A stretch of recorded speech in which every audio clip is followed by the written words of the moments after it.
Right, a little disclaimer before we go any further now. I originally uploaded this video yesterday, but I had forgot to add in a few extra songs after I said that Elvis introduced the band members. Upon rewatching it again, I realised that by the time that this video is being republished, the original will have been deleted and this will be re-uploaded with the extra songs reshot and re-added.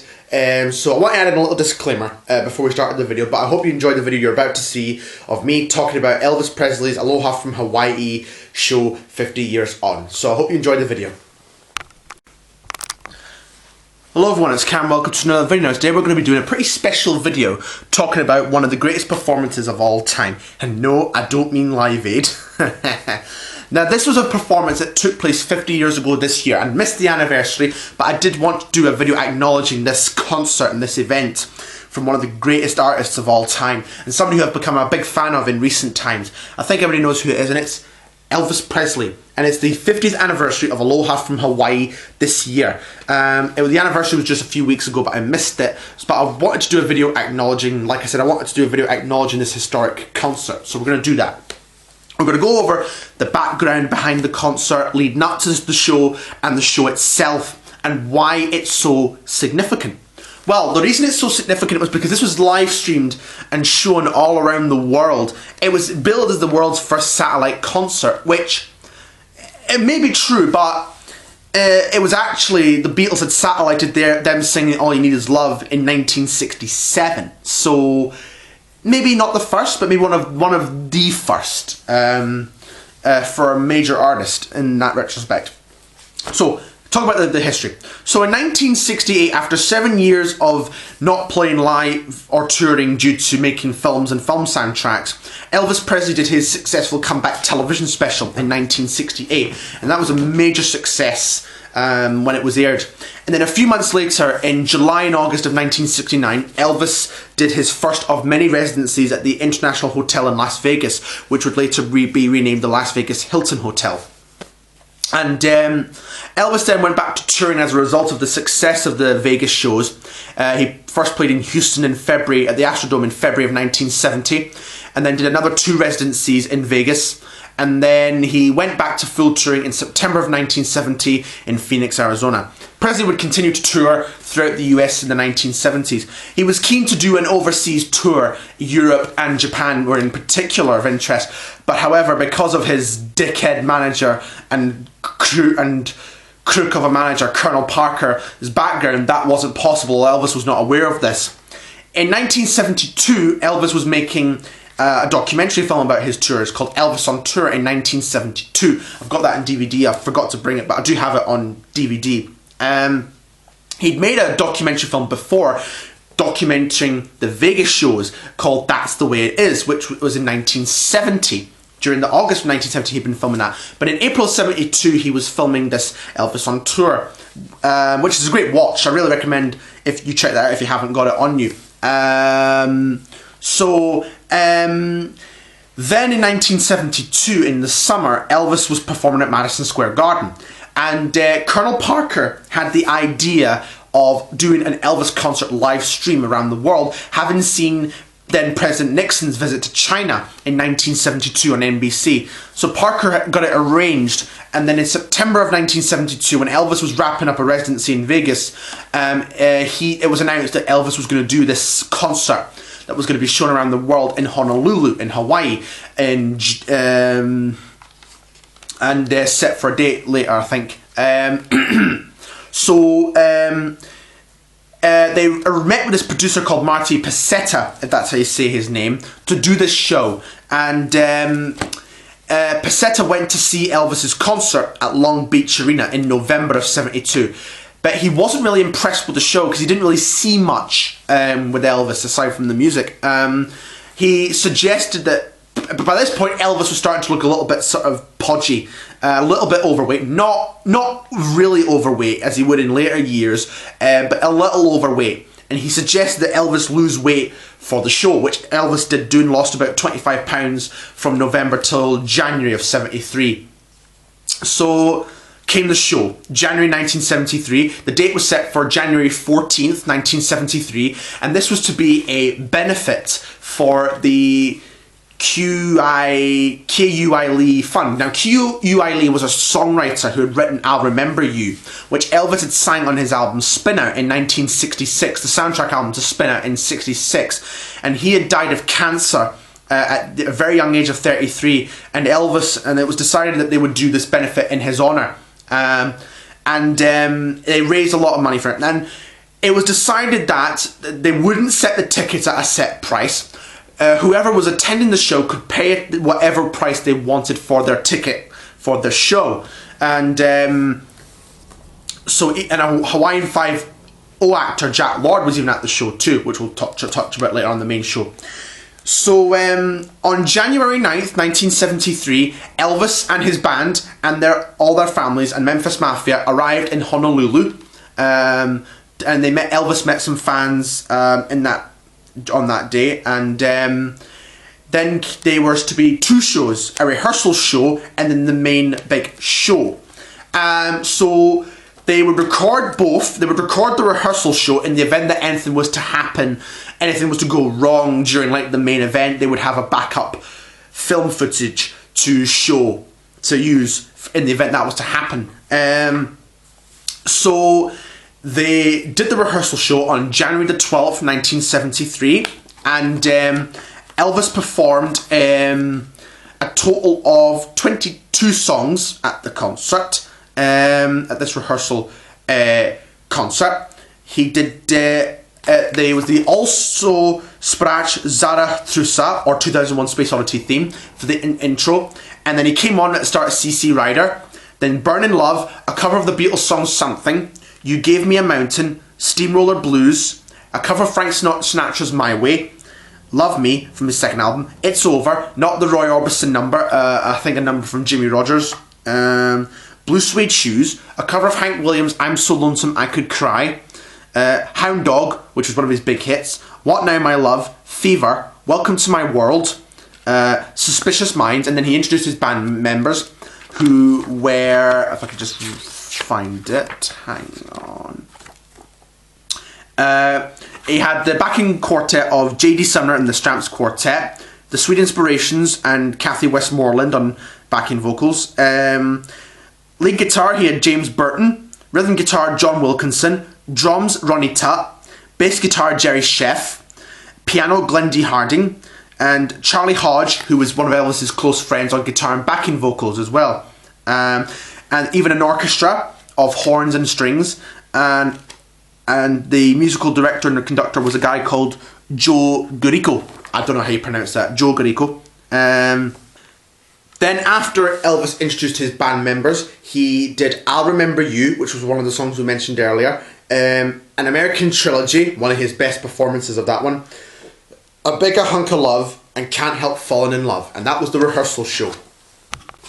So the rehearsal show went well, and but however, the producer was still, he felt it was too short and couldn't really produce a special that long. So he asked Elvis to add in two or three extra songs for the show on the 14th. And so he did that. Disclaimer I'll add in between. I think the show had been originally going to happen in November of 72, but they delayed it to clash the Elvis on Tour, which was now in cinemas in the November of 72. So they delayed it so it wouldn't clash. So they moved it to January. So for the January 14th show, he added Johnny Be Good and a medley of Long Tall Sally and Whole Lot of Shaking Going On, which lengthened the show a bit more. The filming process, they shot several cameras, but there wasn't a tape deck dedicated to each camera. So camera choices were made during the show and fed to only 3 videotape machines. One machine recorded the director's choices for the live satellite transmission and incorporated the montage effect, which were multiple images from the concert seen on screen all at once in video blocks. This was a trendy approach in 73, and 2 other machines captured whatever camera choices were made for those machines. And RCA recorded the audio for the album, and they recorded the rehearsal audio as well. But that wouldn't see release until 1988, which we'll talk about later on. The show was a success, and they raised money for the Q.U. Lee benefit fund. A total of, I'll need to read how much they fundraised. If I can find it. Hang on. A total like $75 million or how many dollars. It wasn't actually live because it was live broadcast in satellite in Asia, and it was broadcast in Europe about later. But the Americans wouldn't see it until April of 1973. So it wouldn't clash with the Super Bowl that was happening. The television broadcast was seen by 1 to 1.5 billion people. This had never before been seen in a world's attention in such a way. The album came out a few weeks later on February the 4th, 1973. And it was pretty successful. It reached #1 on the Billboard, his first #1 album for quite a while, since the 60s, and then it reached number 11 here in the UK. And here's my vinyl copy. Here's the great front cover photo. There's the full picture. It took place. The Sunday show took place at 12:30 a.m, so after midnight. Gatefold sleeve with various "We Love Elvis" in different language. In fact, the stage setup they had for the show was that they had Elvis's name in neon lettering and in various languages, which is a really cool setup. And it was on RCA, like I say. They used the entire show. They didn't cut anything.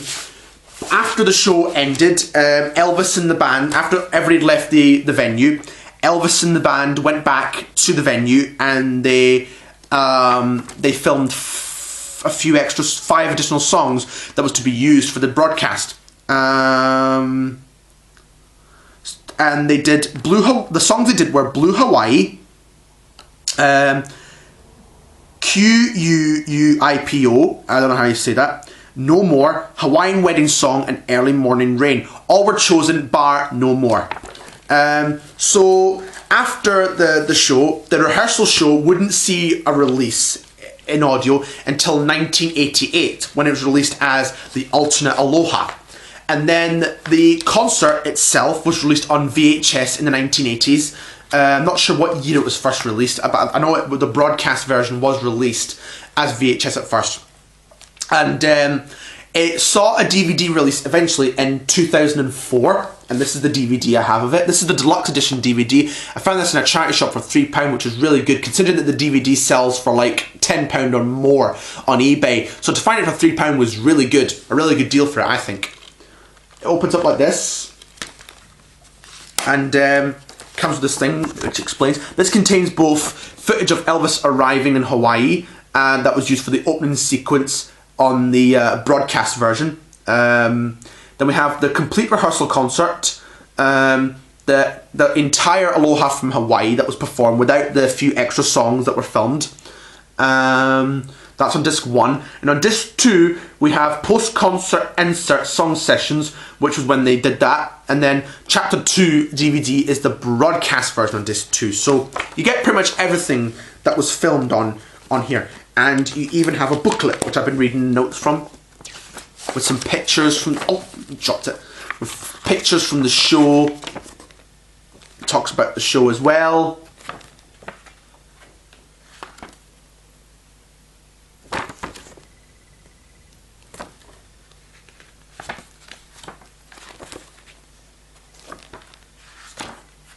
And information about the show as well, and all the songs that were played that night. Some pictures.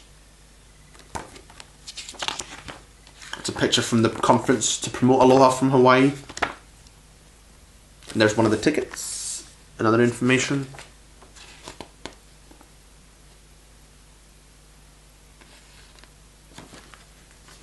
The music, who wrote the songs. So is that one. So I don't have any CDs yet of Aloha from Hawaii. Hopefully I'll get a CD. I know both the album and the alternate version are available on a legacy edition, which I really would like to get a hold of, so I can have both in an audio format. So what is Aloha from Hawaii like the album? It is a fantastic show. It's a great live performance from Elvis. He has a lot of great performances, but this is definitely up there as being one of his greats.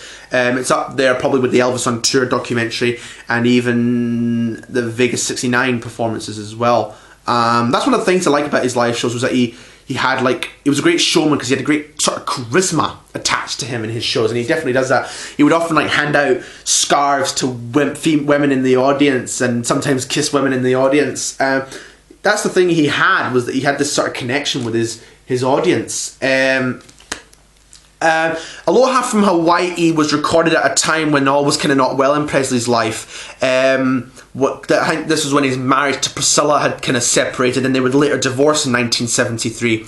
But you wouldn't really know from watching the show that, you know, Elvis was sort of, things were not going well. You wouldn't really know that that was happening behind the scenes. From watching the show, you probably wouldn't notice. This actually, in retrospect, turned out to be Elvis's last great hurrah, because after this he kind of put on weight and was kind of addicted to prescription drugs and kind of lost his way at the end, and would often give bad performances by 74 and 76. And then, of course, his passing in 77. He still managed some good shows during those years, but this was kind of his last sort of big. Some people have said that this is sort of his last sort of his last big moment, in a way. But it's fantastic live album, a fantastic concert, one that I recommend. It's definitely up there with Johnny Cash at San Quentin, which I'd love to do a video on as well. And it's up there with things like Roy Orbison's Black and White Night, his favourites of mine, you know, Tom Petty Pack Up Plantation live albums. A lot of great concerts I've seen and heard and watched in terms of the albums, the videos and DVDs over the years, and this is definitely up there as one of them. So I hope you enjoyed this video. If you also like Aloha from Hawaii, leave a comment below. Hope to do more videos and different content quite soon, but I really wanted to do a video on this one. I thought about it last night, I would do it. So yeah, like, comment, subscribe, and I'll see you for the next video.